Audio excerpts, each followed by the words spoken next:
हमारे YouTube channel world Islamic को subscribe करें। ला इलाहा इल्लल्लाह मुहम्मदुर रसूलुल्लाह। तर्जुमा: अल्लाह सिर्फ एक है, उसके सिवाय कोई माबूद नहीं, और हज़रत मोहम्मद सल्लल्लाहु अलैहि वसल्लम उसके सच्चे पैगंबर हैं। अल्लाह के हुक्म से हज़रत मोहम्मद सल्लल्लाहु अलैहि वसल्लम ने ही इस्लाम धर्म को लोगों तक पहुंचाया है। आप हज़रत सल्लल्लाहु अलैहि वसल्लम इस्लाम के आखिरी नबी हैं। आपके बाद अब क़यामत तक कोई नबी नहीं आने वाला। इस्लाम के आने से पहले अरब में कबीलाई संस्कृति का जाहिलाना दौर था। हर कबीले का अपना अलग धर्म था और उनकी देवी देवता भी अलग ही थे। कोई मूर्ति पूजक था तो कोई आग को पूजता था। यहूदियों और ईसाइयों के भी कबीले थे, लेकिन वे भी मजहब के बिगाड़ का शिकार थे। ईश्वर यानी अल्लाह को छोड़कर लोग व्यक्ति और प्रकृति पूजा में लगे थे। इस सब के अलावा भी पूरे अरब में हिंसा का बोलबाला था।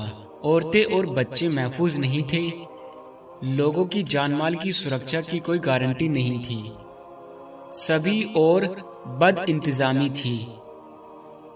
इस अंधेरे दौर से दुनिया को बाहर निकालने के लिए अल्लाह ने इस्लाम को लोगों तक पहुंचाने के लिए हज़रत मोहम्मद सल्लल्लाहु अलैहि वसल्लम को पैगंबर बनाकर दुनिया में भेजा। कुछ विद्वानों के मुताबिक इस्लाम के संस्थापक पैगंबर हज़रत मोहम्मद सल्लल्लाहु अलैहि वसल्लम का जन्मदिन हिजरी रबीउल अव्वल महीने की 12 तारीख को मनाया जाता है। 571 ईस्वी को शहर मक्का में पैगंबर हज़रत मोहम्मद सल्लल्लाहु अलैहि वसल्लम का जन्म हुआ था। मक्का सऊदी अरब में स्थित है। आप सल्लल्लाहु अलैहि वसल्लम के वालिद साहब यानी पिता का नाम अब्दुल्ला बिन अब्दुल मुत्तलिब था और वालिदा यानी माता का नाम आमना था। सल्लल्लाहु अलैहि वसल्लम के पिता का इंतकाल उनके जन्म के 2 माह बाद ही हो गया था। ऐसे में उनका लालन पालन उनके चाचा अबू तालिब ने किया। आपके चाचा अबू तालिब ने आपका ख्याल उनकी जान से भी ज्यादा रखा। इबादत और इल्हाम: आप सल्लल्लाहु अलैहि वसल्लम बचपन से ही अल्लाह की इबादत में लगे रहते थे। आपने कई दिनों तक मक्का की एक पहाड़ी अबुलुन नूर पर इबादत की। 40 वर्ष की आयु में आपको अल्लाह की ओर से संदेश यानी इल्हाम प्राप्त हुआ। अल्लाह ने फरमाया, ये सब संसार, सूर्य, चांद, सितारे मैंने पैदा किए। मुझे हमेशा याद करो, मैं केवल एक हूँ, मेरा कोई मानी सानी नहीं है। लोगों को समझाओ। हजरत मोहम्मद सल्लल्लाहु अलैहि वसल्लम ने ऐसा करने का अल्लाह को वचन दिया, तभी से उन्हें नबूवत प्राप्त हुई। कुरान: हजरत मोहम्मद सल्लल्लाहु अलैहि वसल्लम पर जो अल्लाह की पाक किताब उतारी गई वह है कुरान। अल्लाह ने फरिश्तों के सरदार जिब्राहील अलैहिस्सलाम के मार्फत पवित्र संदेश वही सुनाया। उस संदेश को ही कुरान में संग्रहित किया गया है।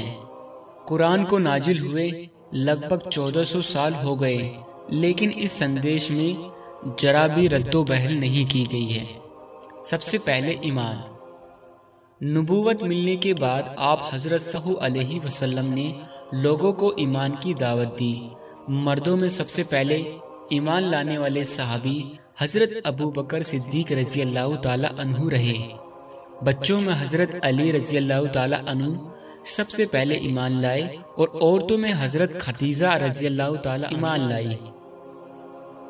वफात 632 ईस्वी 28 सफर हिजरी सन 11 को 63 वर्ष की आयु में हजरत मोहम्मद सल्लल्लाहु अलैहि वसल्लम मदीना में दुनिया से पर्दा कर लिया।